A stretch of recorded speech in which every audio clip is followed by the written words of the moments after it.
Thanks, Mike. Well, thank you very much, and good afternoon to everybody. Thanks for joining us here on this blustery day.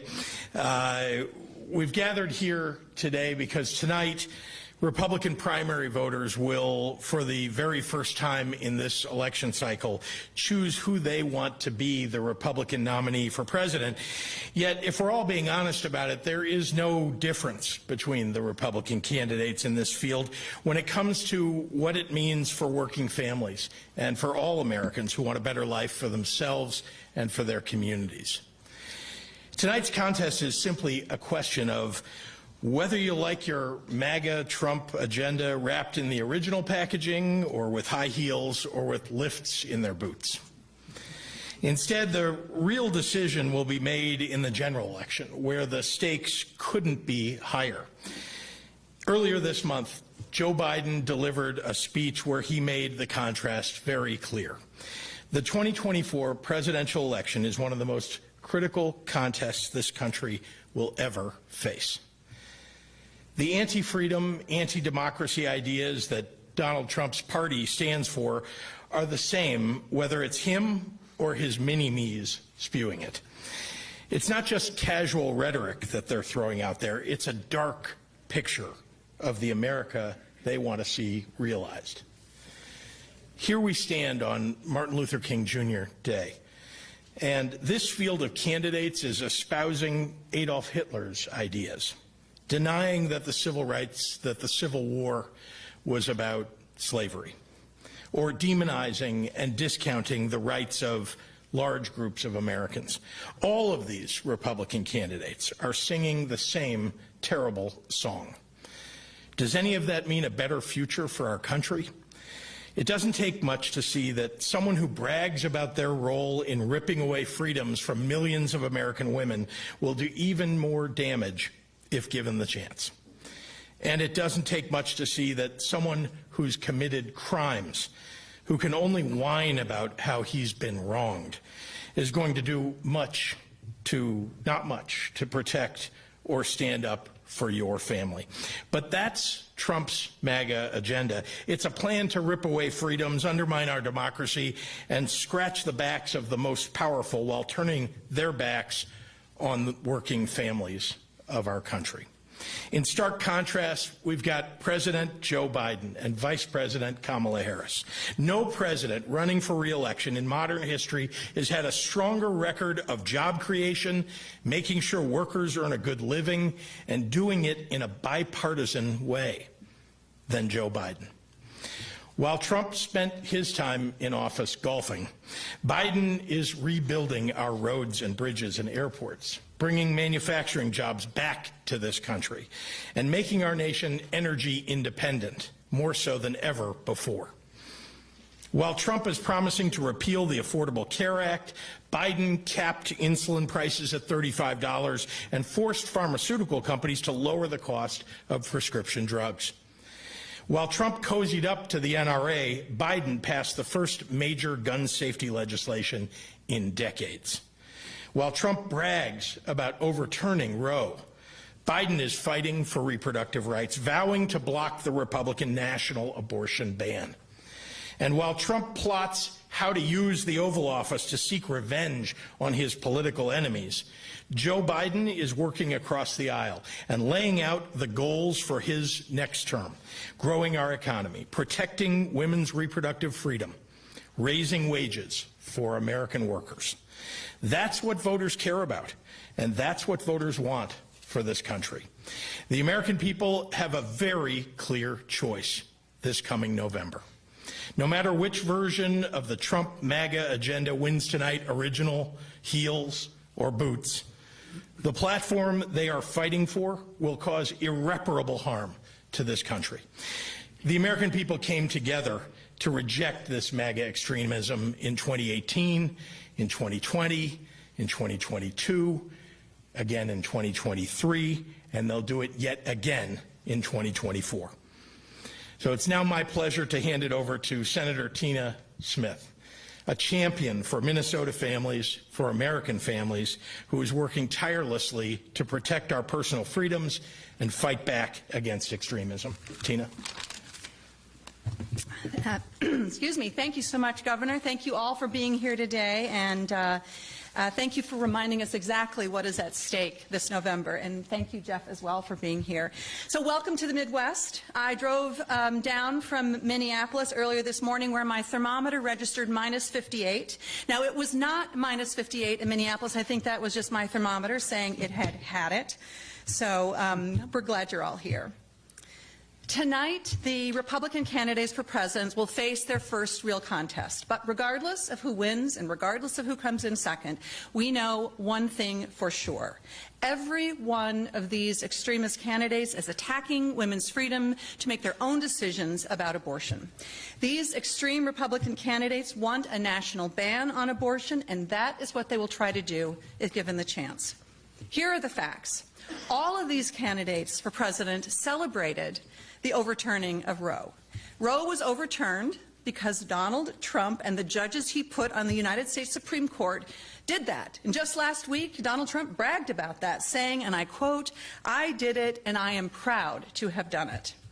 All of these candidates would appoint extremist, anti-choice, anti-abortion judges, just like the ones that Donald Trump put on the Supreme Court that overturned Roe. And none of them will protect access to abortion. Nikki Haley and Ron DeSantis both have supported 6-week bans.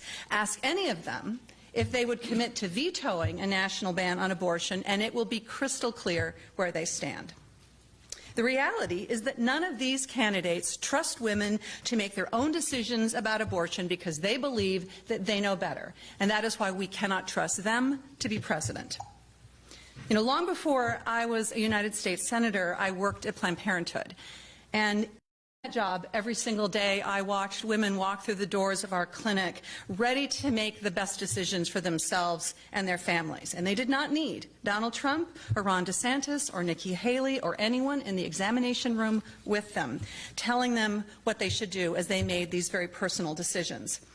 And, you know, I never cease to be amazed that these Republicans and the judges that they appoint think that they know better than these women whose lives and stories they will never know. And that's what most Americans believe, too. Strong majorities of Americans, Democrats, Independents, and Republicans, oppose a federal ban on abortion. And this is true in red states and in blue states and in all the states in between.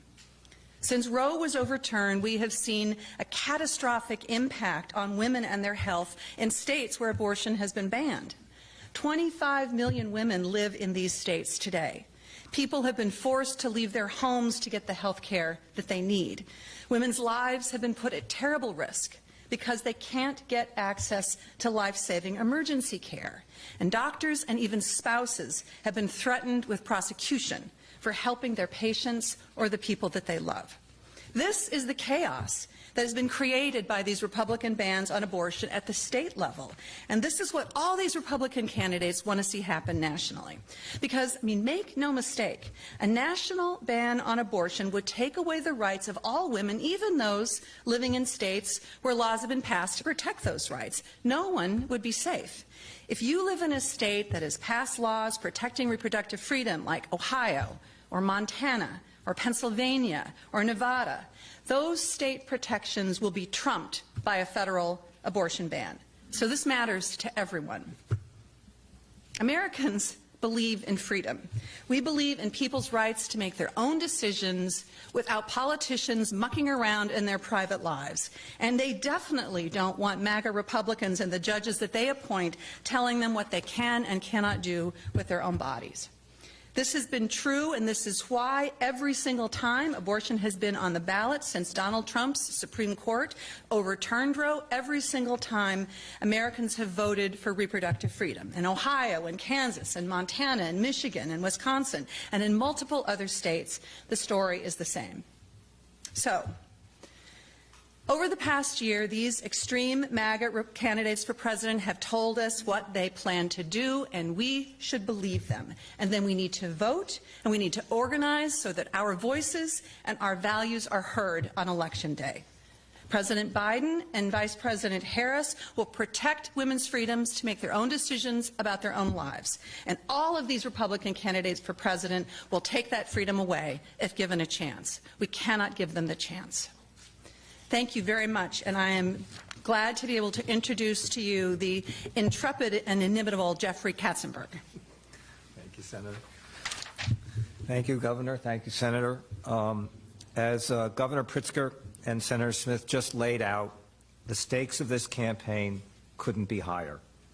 To that end, it is vitally important that our campaign has the resources to build a robust apparatus that is going to take our message directly to the voters who will decide this election. And as you saw in the campaign announcement this morning, that's exactly what this team is doing. Last quarter, Team Biden-Harris raised more than $97 million and reported $117 million of cash on hand. Before I dig into these numbers, I want to pause and just underscore the historic nature of this haul. It means Team Biden-Harris is entering the election year with more cash on hand than any Democratic candidate in history at this point in the cycle. And it's significantly more cash than the $100 million that Republicans have just hemorrhaged in Iowa alone, fighting to out-MAGA one another. Team Biden-Harris significantly outperformed Democratic fundraising efforts at this point in both the 2012 and the 2016 cycles. This historic haul was proudly driven by the strength of our grassroots support, which only continued to grow over the past 3 months. Remember, President Biden's 2020 campaign broke presidential campaign fundraising records, raising well over $1 billion, in large part because of the record-breaking grassroots support. That enormous grassroots enthusiasm not only powered his historic fundraising in 2020, it was the reason the president won, receiving more votes than any candidate for president in American history. This cycle, our grassroots fundraising program continues to break our own records. December was our strongest grassroots fundraising single month since our launch. Nearly 1 million supporters have made more than 2.3 million contributions, a clear signal that donors are taking consistent action early in our fundraising program. We now have more than 130,000 sustaining donors who have committed to contribute every month, nearly double the amount at this point in the 2020 cycle. 97% of our donations in Q4 were under $200, and the average grassroots contribution was just under $42. This tells us two things. First, Joe Biden's day one investment in our party's infrastructure, both nationally and at the individual state levels, are smart, strategic, and returning dividends. And two, the historical haul, proudly powered by strong and growing grassroots enthusiasm, sends a very clear message. The Biden-Harris coalition knows the stakes of this election and is ready to win this November. Meanwhile, Republicans are spending money in a race for the MAGA base without a single dime going towards the voters who will ultimately decide the general election. By the time they are finished with the primary and Donald Trump or whichever extremist is finally in a position where they can start trying to compete with us, it's just going to be too late. Meanwhile, our campaign is already focused on the general election, scaling up our operation in battleground states, organizing on the ground with the voters that are going to decide the election, and communicating with them on the airways and historic early paid media. Our operation is only growing stronger and with the energy and momentum this team has, Republicans are going to enter the general election miles behind the President Biden's campaign. I'll end it here. The campaign is running an operation like our democracy depends on it, because it does. We're entering the election year with the resources, enthusiasm, and energy needed to mobilize the winning coalition that will re-elect Joe Biden and Kamala Harris.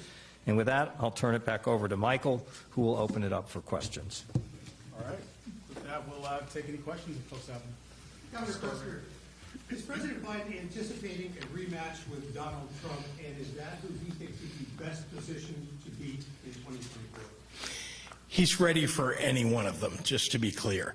The media has speculated, and there have been polling data released that show that Donald Trump is in the lead for the Republican nomination, but we've all seen that early on in these contests, you've got polling that tends not to bear out along the way. So all I can say is that this campaign is ready, willing, and able to take on any of those MAGA Republican candidates and beat them.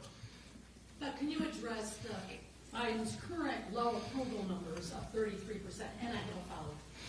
Sure. Well, let me begin by saying that Joe Biden has yet to have had a battle joined between the Republicans and running against a single Republican. So until we see that, we won't know really what the numbers are. But I can tell you this, that it's Joe Biden that's delivered for the American public. It's Joe Biden that's got an awful lot to brag about. And I think the dangers that are posed by this Republican field will be well known to people once again one of them is chosen. You did not mention migrants. None of you did. Obviously, that's a big issue back at home. Should you and the mayor work together? This meeting with the mayors dissolved. They're trying to get a briefing. What's going on there? Why is there not better coordination between the mayor's office and the governor's office on a briefing for migrants and spreading the shelter crisis around? Well, I appreciate it, and we should probably hand it over to somebody who's not from Chicago after this. But I will say we are working together. In fact, every day my staff, the mayor's staff, and the Cook County Board President's staff are meeting to determine what's needed that day, what more can we do. There is quite a lot of coordination and a lot of dollars that are being put to good use to create shelter beds and make sure that we're taking good care of migrants who arrive in the Chicago area. Again, they're all sent by a Republican governor in Texas who's trying to sow chaos across the country, and it's all a political game on his part. And think about it. You all know what the weather's like here. This is the weather in Chicago, at least it was yesterday. And so it's dangerous. It's dangerous to send a busload of migrants who don't have jackets, who don't have shoes, proper shoes, to a climate like we're in right now, the way the governor from Texas is. And don't forget, the Republican Party stands with him in that endeavor. Very inhumane. This is not a Chicago question, it's an LA question for Mr. Katzman, if you don't mind. Considering the fact that the Republican Party, one of the major talking points is that your party has abandoned the working class and is a party made up of coastal elites. Are you at all concerned that your presence here or your exalted position in the campaign sort of underscores that message? Not at all. Seriously, no, I'm seriously not at all. I don't accept your premise. Sorry, I just don't buy your premise at all. I think that President Biden was elected by a greater majority than any president in the history of our country, 8 million votes. And for you to suggest that that was a divided vote of Los Angeles and the East Coast is just factually inaccurate. So what do you want me to say? I don't accept your premise. Let's go over here. Jeffrey, you said that voters will decide the election. Does the campaign feel it's undemocratic for a presidential candidate to be kept off the ballot? I don't know. I'll take that. The Supreme Court's going to decide that. That's not something that's not a Democratic Party position. It's just that in various states, individuals, have taken this issue up, and we're going to hear from the Supreme Court shortly, I'm sure. Governor, yesterday there was a new poll from CBS. Donald Trump beating Joe Biden. Why do you think that is? Well, at the same time, I don't know if you saw the many swing state polls that came out that showed now Joe Biden ahead in swing states. So I don't know what to say. Polling has been a little crazy over the last 10 years in this country. And one thing I can tell you is that the vision for America that Joe Biden is putting forward, when you poll that, you poll the vision for America that Donald Trump is putting forward, Joe Biden wins hands down. Governor, have you heard anything from Governor Abbott since your letter was posted? He put out a statement, as you probably know, in which, for those of you who don't know, I asked Governor Abbott to pause sending buses or airplanes to any of the upper Midwest cities, especially to Chicago, and while we're going through this terrible winter storm. His response was he rejects my call for a pause, and that he would continue to send people even with this weather, even if it's dangerous for the migrants who arrive. I think that tells you everything you need to know about the Republican Party, their position on migration and immigration, and about Governor Abbott himself. Governor, I'm curious, do you believe that Donald Trump will be the Republican nominee? And I also wonder, what do you think people remember of the Trump years? And is it problematic for the president's reelection campaign that there maybe you could have any amnesia about what happened with Trump? Let's see. Let me start with, I guess, the answer to your first question is simply, I couldn't tell you. I've been involved in presidential campaigns and involved in politics for, 35 years more, actually. And I have never been able to predict accurately, especially before the early contests, who the nominees are going to be. It's very rare, anyway. What I can tell you is Joe Biden will be the nominee of the Democratic Party. And I can tell you that our observation, though, is that whoever that candidate is on the Republican side, just listen to what they say. Maybe there's different intonation, and as I say, they may have different footwear, but the reality is they're dancing to the same old dark tune that will take this country backward, and we believe strongly that we'll defeat that. All right, next question will be our last. Will the president commit with debate to the Republican nominee? Governor, what's your message to key swing voters in battleground states who are worried about their own pocketbook issues and security at the border? Those are two places where Donald Trump has a strong message. What is the campaign strategy for those voters? Actually, Donald Trump does not have a strong message. It was Donald Trump that set in motion the problems that are sending Venezuelans to the border here in the United States. It's the Republicans who haven't been willing to come to the table for decades when Democrats have been at the table. And Joe Biden is at the table right now, ready to make comprehensive immigration reform a reality and to secure the border, and it's Republicans who are refusing to do so. So take note of who actually wants something done at the border and who doesn't. Thanks, everyone. Appreciate it. Thank you. Thank you.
Israel has refuted the claims, saying the building in which the hostages were being held was not attacked by the IDF. The country's defence minister has accused the Palestinian militant group of carrying out psychological abuse. Breaking news, 2 trucks have collided in Sydney's northwest, trapping 2 men and bringing down wires. The smash happened around 5:30 this morning along Richmond Road and Berkshire Park. Both men had to be freed from the carnage, where one driver was airlifted to hospital. Peak hour traffic is expected to be impacted heavily while the road remains closed.